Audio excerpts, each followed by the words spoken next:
Oi, gente! Sessão Geronto começando. Esse programa tem o objetivo de ensinar as síndromes geriátricas de forma simples e direta para melhorar os atendimentos dos fisioterapeutas. Bom, eu sou a Renata Lima, eu sou fisioterapeuta uroginecológica e o geronto. E o assunto de hoje é: o meu paciente não quer mais fazer fisioterapia. Gente, é assunto polêmico esse, hein? Eu sempre quis falar polêmico. Eu acho que é a fofoqueira que habita em mim falando ali é bem alto. Ó, brincadeiras à parte, eu aposto que você já passou por isso. Um paciente idoso, geralmente com Alzheimer, desmotivou, não quis mais fazer a fisioterapia e a família aceitou, interrompeu, suspendeu o tratamento. E aí, o que a gente faz numa situação dessa? Você já passou por isso? Eu já passei. E eu vou dar um exemplo de um quadro clínico clássico. Então, vamos estudar? Bom, imagina um paciente idoso com 4 síndromes geriátricas: incontinência, insuficiência cognitiva, depressão e Alzheimer, imobilidade e instabilidade postural. Nesse caso, a gente faria o rastreio do Mini-Mental e da EDG, que é a escala de depressão geriátrica, o SPPB e a escala de equilíbrio de Berg, sem falta.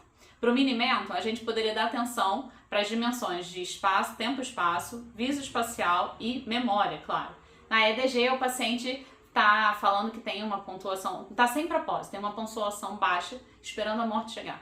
Nos testes funcionais, tem baixo desempenho, SPPB, e dependente para as atividades instrumentais, mas mantém as atividades básicas, mas com supervisão. Além disso, essa pessoa se queixa de um quadro álgico intenso em membros inferiores. E na rotina, passa o dia inteiro assistindo TV ou jornal com notícias ruins, o que pausa é um assunto péssimo para quem tá com Alzheimer, viu, gente? Bom, e aí, o que a gente faz no caso desse? Bom, eu vou dar algumas dicas sobre o que eu faria nessa situação antes de começar o tratamento. Então, de início, é importante a gente pesquisar com o paciente ou cuidadores familiares sobre os gostos musicais, exercícios, para a gente introduzir isso durante o atendimento, para tornar a fisioterapia mais prazerosa. Ou seja, trazer estímulos durante o exercício e proporcionar tarefas e exercícios que tenham um propósito para a pessoa, para o paciente. Eu vou falar um caso meu. Eu assumi uma vez uma paciente idosa com diagnóstico de Alzheimer que na sua juventude fazia natação, competia e tudo. E isso é uma memória afetiva, ou seja, não é esquecida. E a gente pode usar essa memória processual, ou seja, essa memória muscular, para imitar os movimentos da natação. Uma outra dica que eu gosto é a gente trabalhar o que o paciente quer, ou seja, trazer um objetivo, um propósito para o exercício. Um outro exemplo para falar sobre isso. Eu atendi uma senhora com síndrome da fragilidade crônica, ou seja, ela tinha mais de 6 meses apresentando os critérios de fenótipo da fragilidade. E além de tudo que eu tinha para fazer com ela, tratamento, enfim, eu resolvi também perguntar o que ela queria como meta de curto prazo. E por que eu fiz isso? Porque nós somos seres motiváveis. Como assim, Renata? Todos nós precisamos de uma cenourinha para correr atrás. E por isso a importância de uma meta. Mas não adianta a gente, fisioterapeuta, colocar a meta. Ou seja, você decidir sobre ADM, velocidade, qualidade de marcha. Nós temos o hábito de colocar as metas porque é assim que a gente aprende na faculdade, na pós-graduação. Qual é o nosso prognóstico? Qual é a ADM? Até quando a gente vai causar uma modificação estrutural? E tá certo isso. Só que nem sempre o paciente ele tem a mesma compreensão que a gente sobre o que a gente está falando, o que a gente está propondo. Então, no caso dessa paciente, eu pedi uma meta de curto prazo e ela me disse que gostaria de descer a escada. Porque, nesse caso específico, ela morava numa casa de 2 andares e ela praticamente estava presa no 2º andar. Então, gente, outra coisa, pelo amor de Deus, é importante que a gente tenha metas realistas, pelo amor do Pai. Não me vem com a meta, eu quero plantar bananeira com uma mão só. A meta, gente, ela tem que ser específica, mensurável, realista, atrativa e, claro, o prazo realista também. A gente trabalha com tratamento baseado em evidência. Então, a gente sabe os prognósticos. Ou seja, o que significa? A gente sabe dar prazos e prognósticos realistas. Além disso, uma boa avaliação também faz com que nos ajude a ter esse controle maior sobre os prazos. Bom, volta pro caso da paciente com a escada, né? E a gente treinou para que ela pudesse descer e a cada avanço e conquista a gente definia outra meta para manter sempre a motivação. Então, vamos recapitular. A primeira dica, pesquisar o que a pessoa gosta, o que ela já fazia na vida dela. E a segunda, colocar uma meta, um propósito. Outro exemplo de uma pessoa que eu já atendi, que eu já assumi, foi uma paciente que adorava balé, ou seja, pesquisei ali o que ela gostava. Eu trabalhava das duas formas com ela. Eu trabalhava com a motivação durante o exercício, ou seja, eu colocava música, eu imitava os movimentos do balé para treinos de equilíbrio, e no final do atendimento, como um agrado, um presente, a gente dançava uma valsa. Olha a cenourinha ali no atendimento, lembra? E aí você pode fazer, você fala assim, ó, vamos fazer o que precisa ser feito dentro do fortalecimento e tudo mais, e no final a gente vai dançar um pouquinho, ou seja, uma cenourinha. Detalhe, eu não sei dançar, então imagina a situação. Bom, volta ao assunto. Imagina que com todo esse atendimento, com todo esse estímulo que você deu, ainda assim o paciente não quis fazer fisioterapia. Os familiares aceitaram, preferiram suspender a fisioterapia. E aí, o que a gente faz? Bom, realmente a gente tem um problema, e um problema ético. Sabe por quê?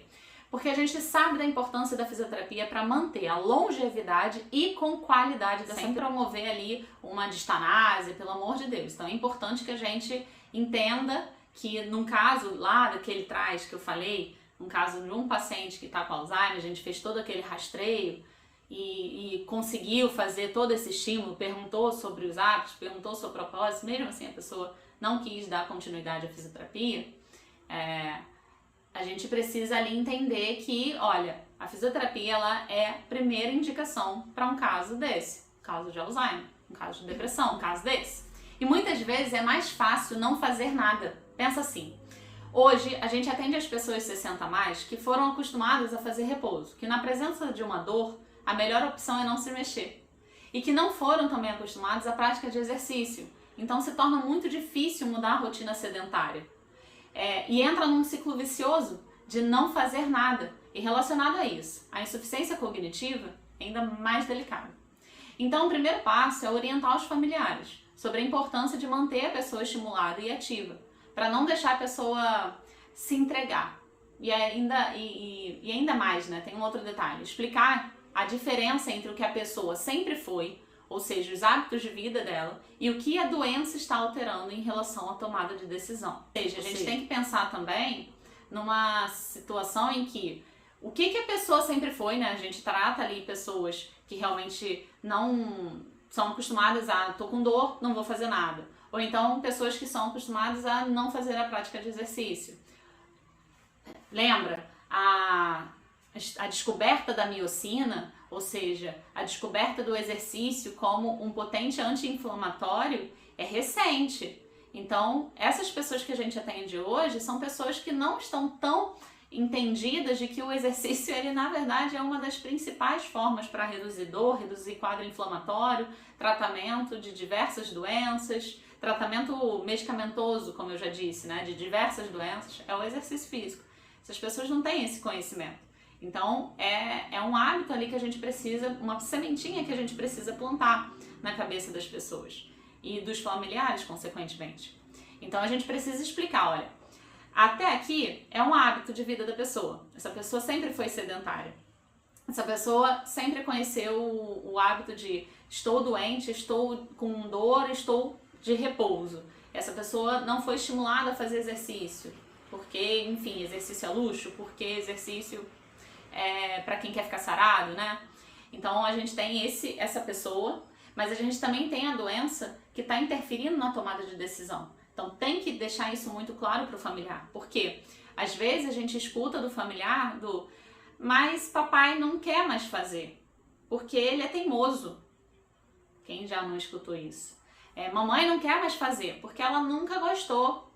Mas isso era um hábito dessa pessoa, ou isso é a tomada de decisão que está alterada mediante a uma insuficiência cognitiva? Então a gente tem que ensinar esse familiar, essa pessoa que está ali na atual atenção, olha, tem diferença, tá?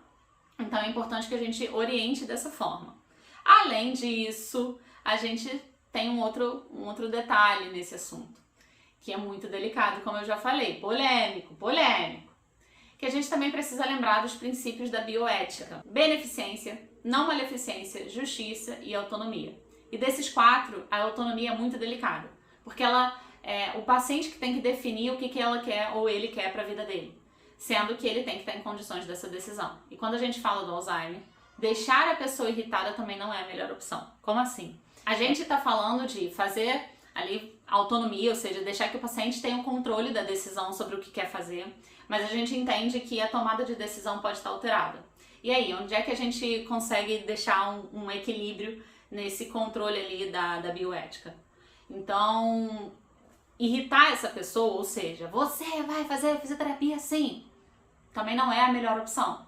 Porque quando a gente fala de uma alteração como o Alzheimer, uma demência, principalmente o Alzheimer, que é a mais comum, né, que a gente vai ver ali no maior proporção da população, a gente não pode deixar essa pessoa irritar. Lembra que eu falei lá atrás?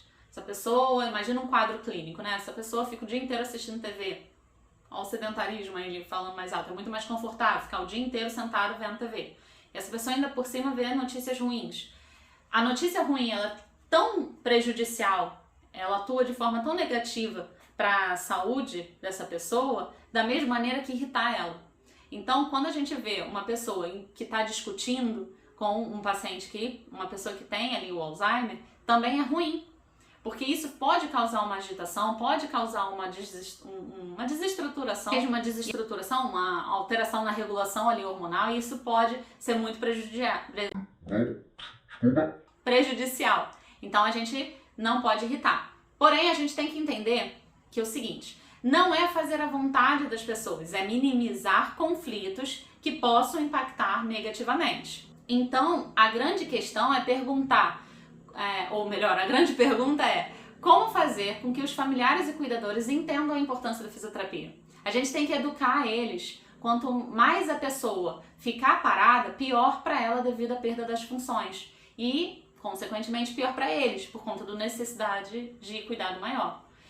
Educar é a principal ação que a gente tem que tomar, mas contudo, a gente precisa respeitar a escolha de ambos. Só que tem um detalhe que eu preciso avisar, gente. Seguinte, quando a gente percebe que existe uma maldade por trás, porque infelizmente existe, ou seja, quando a gente percebe que eu vou interromper o tratamento porque papai não quer, eu vou interromper o tratamento porque mamãe disse que não gosta mais. Quando a gente percebe que existe ali por trás dessa decisão, dessa motivação dessa decisão, um fator maldoso de que o dinheiro que é direcionado para a fisioterapia, para esse cuidado da fisioterapia, esse dinheiro vai ser direcionado não para o cuidado da pessoa idosa, mas para o cuidado, ou sei lá, da pessoa que está ali no controle financeiro, aí é uma outra questão. Quando você percebe isso, infelizmente, eu sei que é muito delicado esse assunto, mas a gente precisa acionar o Estatuto da Pessoa Idosa. Porque tá na lei que se você priva essa pessoa de um cuidado, ou seja, financeiramente você não dá esse suporte, e às vezes o financeiro, quando eu tô falando, não é do filho, da filha, não é da família. É o próprio dinheiro, o próprio sustento da pessoa. Só que como ela não tem mais condições de gerenciar essa parte financeira, existe um tutor que está controlando. E essa pessoa, às vezes, se isenta da responsabilidade. Papai, mamãe não quer mais fazer, titia, enfim, não quer mais fazer. Não vou mais obrigar. Só que esse dinheiro, ao invés de estar lá para essa pessoa, né, o cuidado dela, reservado, porque é dela, esse dinheiro vai ser direcionado para outra coisa. Então, quando a gente percebe essa maldade, o Estatuto da Pessoa Idosa precisa ser acionado. Eu sei que é muito delicado, mas a sociedade em si, ela toda é responsável por esse controle, por esse cuidado com a população mais velha. A gente é responsável, não é só porque nós somos fisioterapeutas, nós estamos ali como contato direto, né? A gente às vezes vê essa pessoa com muito mais frequência do que outras, mas independente disso, a gente precisa acionar como sociedade, acionar uma proteção dessa pessoa, tá? Agora, quando vocês veem que não é maldade, Renata, até porque eu mesma já vivenciei várias situações que não foi maldade. Na realidade, foi falta de conhecimento. Não sabia, tá? Muitas das vezes eu já peguei caso em que o paciente com Alzheimer, tá? Essa pessoa simplesmente não mexe. Não mexe porque não quer fazer. Não mexe porque tá ali apático, não tem mais interação. E não, ao contrário, a gente precisa, lembra que eu falei? A gente precisa manter a longevidade com qualidade para essa pessoa. A gente conhece o curso natural da doença. Então, se eu não intervenho de forma mais eficaz, isso vai piorar. E tem que explicar isso para o familiar. Vai piorar para a pessoa, lógico, principalmente para ela que está ali com aquela condição, mas vai piorar para quem cuida, quem está ao redor. Porque essa pessoa vai demandar mais cuidado. Então, lembra que eu falei do caso lá atrás? Imagina que é uma pessoa que tem ali uma limitação funcional, um desempenho já bem agravado, né? Mas ainda assim tem uma dependência, falei certo, tem uma dependência para as atividades instrumentais, mas atividades básicas, não, essa pessoa consegue. Tem uma necessidade de supervisão? Tem, mas essa pessoa está conseguindo manter as atividades básicas, ou seja, o seu asseio, o seu autocuidado. Então, por que eu não posso manter isso? Pelo maior tempo possível, ou seja, lembra da longevidade com qualidade, mas eu preciso informar isso ao familiar.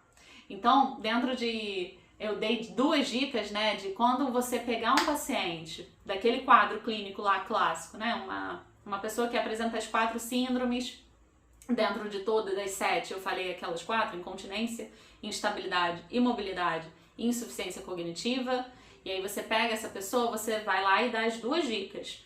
Primeiro, rastreia tudo que essa pessoa já fez e gosta de fazer, desde gostos musicais até mesmo as práticas de vida que já fez. A segunda pergunta um propósito. O que a senhora gostaria de fazer? Vai te dar várias dicas, vai te dar vários temas, e aí você vai lapidando aquela meta mais específica dentro do que a gente conhece do prognóstico, do que é possível, enfim. Lembra que também tudo isso, nosso tratamento baseado em evidência. Então, automaticamente facilita com que a gente consiga ali tirar a melhor meta que o paciente quer, não é exatamente somente a nossa vai existir, vai estar lá, guardadinha na nossa avaliação. Inclusive a avaliação, uma ampla avaliação, vai te direcionar melhor sobre esse prazo, essas metas, tá? Então, você vai fazer tudo isso, vai estar lá guardadinha, nossa meta, que é da fisioterapia, cinético funcional, mas qual é a meta do paciente? Descer a escada? Entrar na piscina? Eu já tive uma situação dessa, entrar na piscina? Então, qual é a meta, tá? Mexer na planta. Quero voltar a mexer na planta. Então, vamos lá. Vamos trabalhar essas metas, tá? Então, dei as 2 dicas. Falei ali que, olha, viu que tem uma maldade envolvida, cara, aciona o estatuto da pessoa idosa, faz uma denúncia anônima que seja, mas fala, tá? E por hoje é só, pessoal, encerrou. Eu espero que vocês tenham gostado desse vídeo. Por favor, deixa o seu like, faça o seu comentário, me fala aí se você tá gostando, não tá gostando. Não, se não estiver gostando, não fala não. Brincadeira, fala assim. Então, gente, até o próximo vídeo. Tchau!